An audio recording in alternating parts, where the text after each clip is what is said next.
નજર કરીએ સુપરફાસ્ટ સમાચાર પર।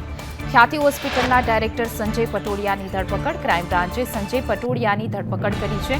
પટોડિયાએ કોર્ટમાં આગોતરા જામીન અરજી કરી હતી। ખાનગી હોસ્પિટલના કાળા કાંડનો સૌથી મોટો પર્દાફાશ થયો। પીએમજેવાય યોજનાના નાણાં લેવા 47 મૃતદેહોની સારવાર કર્યાનું દર્શાવી 18 લાખ પડાવ્યા। હોસ્પિટલમાં દર્દીના મૃત્યુ બાદ પણ સારવારના નામે નાણાં ખંખેર્યા। अलग अलग હોસ્પિટલમાંથી 51 દાવા રજૂ કરાયા। આરોગ્ય વિભાગે સમગ્ર કાંડથી અજાણ હોવાનો દાવો કર્યો। પૈસા કમાવાની લાલચમાં મોતનો મલાજો પણ નથી જળવાતો। 6000 કરોડના કૌભાંડી ભૂપેન્દ્રસિંહ ઝાલા સામે તપાસ તેજ। ઠગ ભૂપેન્દ્રસિંહ ક્રિપ્ટોકરન્સી શેર માર્કેટના ટ્રેડિંગના ખાતાની માહિતી મળી। સીઆઈડી ક્રાઇમે નાણાકીય વ્યવહારોની કરી તપાસ। 6000 કરોડના કૌભાંડમાં નવો ખુલાસો। કેટલાક સરકારી શિક્ષકો બીઝેડના એજન્ટ બન્યા। એજન્ટ બની કરોડો રૂપિયા ઉઘરાવી તગડું કમિશન મેળવતા। શિક્ષકો સ્કૂલનું કામ બાજુ પર મૂકી નાણાં ઉઘરાવતા। રોકાણકારોને સ્કૂલના બ્લેકબોર્ડ પર સ્કીમ સમજાવતા। કેટલાક શિક્ષક એજન્ટો રોજના 4 કરોડનું રોકાણ કરાવતા। તગડા કમિશનમાંથી ઉચ્ચ અધિકારીઓને મોંઘી ભેટો અપાતી। બીઝેડ ગ્રુપ કૌભાંડમાં રોકાણકારો પોતાની સામે તપાસના ડરથી મૌન। એજન્સીઓની તપાસના ડરથી રોકાણકારો પણ મૌન છે। રોકાણકારો વ્યાજ જમા થવાની જોઈ રહ્યા છે રાહ। ડોક્ટર્સ, એન્જિનિયર્સ, શિક્ષકો, સેલિબ્રિટી સહિત 14,000 કરતાં પણ વધુ લોકોનું રોકાણ। સીઆઈડી તપાસ બાદ એજન્ટો ભૂગર્ભમાં ઉતરી ગયા। મહારાજા ભૂપેન્દ્રસિંહ ઝાલા પણ પોલીસ પકડથી દૂર। બીઝેડ ગ્રુપ કૌભાંડ મુદ્દે ગિરિબેન ઠાકોરે કહ્યું કે ગુજરાતમાં ભ્રષ્ટાચારી કૌભાંડીઓ વધી ગયા છે। ભ્રષ્ટાચારી કૌભાંડીઓને કાયદાનો ડર જ નથી રહ્યો। તો ગિરિબેન ઠાકોરે સરકાર પર આકરા પ્રહાર કરતા કહ્યું કે ભ્રષ્ટાચારમાં ભાજપના નેતાઓ રેકોર્ડ બનાવશે। ભ્રષ્ટાચારમાં નેતાઓની મિલીભગત હોય છે। બીઝેડમાં કોઈ એક વ્યક્તિ નહીં, મોટો સમૂહ છે। ઊંઝા એપીએમસી ચૂંટણી માટે આજથી ઉમેદવારી પત્ર ભરવાની શરૂઆત। ખેડૂત વિભાગની 10 બેઠક અને વેપારી વિભાગની 4 બેઠક માટે ચૂંટણી થશે। ઊંઝા ભાજપના 2 જૂથો વચ્ચે થશે જંગ।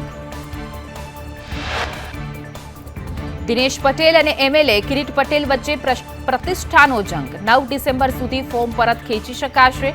16 ડિસેમ્બરે ઊંઝા એપીએમસીની ચૂંટણી માટે મતદાન। વલસાડ નગરપાલિકાની બેદરકારીને લઈને પીવાના પાણીની નદી વહી। સ્ટેડિયમ રોડ પર પાઇપ લાઇનમાંથી પીવાનું પાણી રોડ પર વહ્યું। પાઇપલાઇનનું ટેસ્ટિંગ કરતા સમયે બની ઘટના।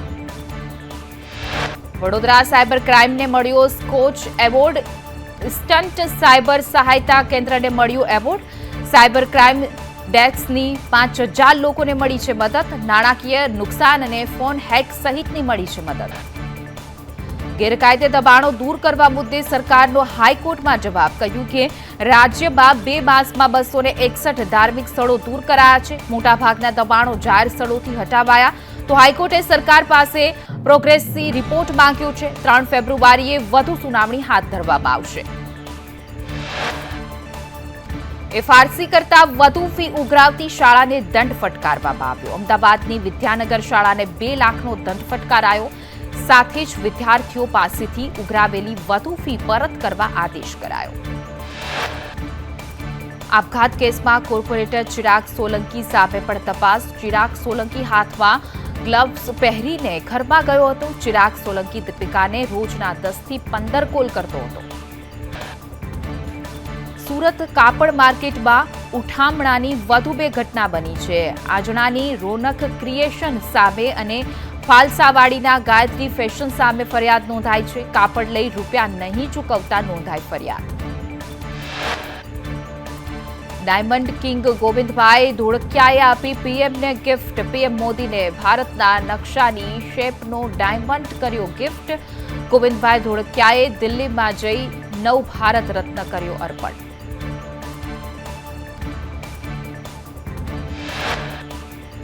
પાટણ બાળ તસ્કરી કેસમાં સાઈ કૃપા હોસ્પિટલના અમરત ચૌધરીની અટકાયત કરાઈ છે। પાટણ એસઓજીએ બાળકના નકલી જન્મ પ્રમાણપત્ર મુદ્દે અટકાયત કરી છે। સાઈ હોસ્પિટલમાંથી બોગસ ડોક્યુમેન્ટ અપાયા હતા।